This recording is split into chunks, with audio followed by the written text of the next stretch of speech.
నువ్వే మెకానిక్ రా, ఇంకెంతసేపు? తొందరగా ఫిక్స్ అయ్యి. అయిపోతుంది సార్, అయిపోతుంది. బండైనా కెరీర్ అయినా కొంచెం టైం పడుతుంది. ఏంట్రా ఎక్స్ట్రా మాట్లాడుతున్నావు?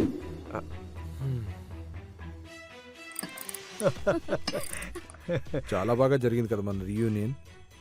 మనం ఇలా ఫ్రీక్వెంట్ గా కలుస్తూ ఉండాలి. యా కలుస్తూ ఉండాలి. నాన్న కాసేపు వెయిట్ చేయండి.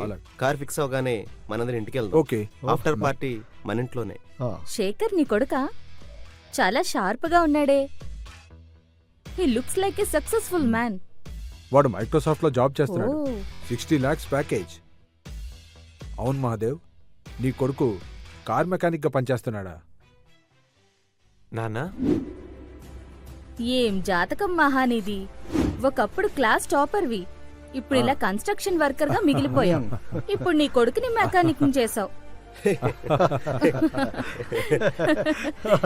చూడండి, కొడుకుని కానీ వాడి జీవితం ఏమైందో. ఆఖరికి రీయూనియన్ లో మిగిలిపోయిన ఫుడ్ ని కూడా ఇంటికి పార్సల్ పట్టుకెళ్తున్నాడు. బుద్ధుండాలి మహా. నీ కొడుకు ఎప్పుడు నిన్ను ఇలాంటి పెద్ద రెస్టారెంట్లకు తీసుకెళ్లేదా? ఇంతకీ మిగిలిపోయిన ఫుడ్ కుక్కల కోసమా? ఏ ఊరుకో, కుక్కల కోసం కాకపోతే అది కొడుకు పెడతారేంటి?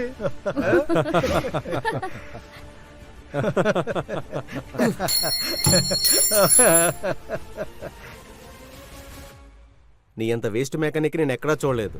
ఇంత చిన్న రిపేర్కి ఇంతసేపా? ఎంతైందో చెప్పు. 3000 అయింది. ఎంత చిన్న పనికి 3000? అయినా నీతో ఆర్గ్యుమెంట్ ఎందుకు? తీసుకో.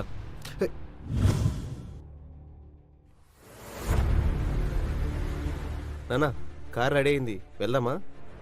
శేఖర్ తను వర్క్ నుంచి డైరెక్ట్ గా వచ్చినట్టున్నాడు. ఆ బట్టలతో కార్ ఎక్కితే కార్ పాడైపోతుంది. క్యాబ్లో రమ్మను, మనం వెళ్దాం. ఓకే మహా, మళ్ళీ కలుద్దాం. జాగ్రత్త, బాయ్.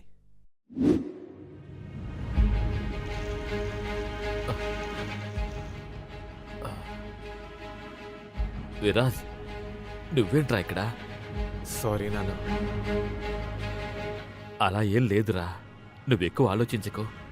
వాళ్ళు నా ఫ్రెండ్స్ రా, మా మధ్య ఈ సరదాలుండేవే. విరాజ్, అవతలివాడు అన్నదానికన్నా మనం అనుకునేది ఎక్కువ ఉంటుంది. సరేనన్నా, నేను ఆఫీస్లో పర్మిషన్ తీసుకుని వచ్చాను. టైం అవుతుంది, నేను వెళ్ళాలి.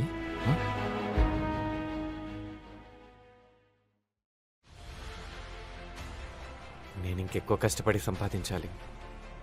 మా నాన్న ఎవరి ముందు అవమానపడ్డాడో వాళ్ళ ముందే తలెత్తుకునేలా, వాళ్ళ అసూయపడేలా చెయ్యాలి.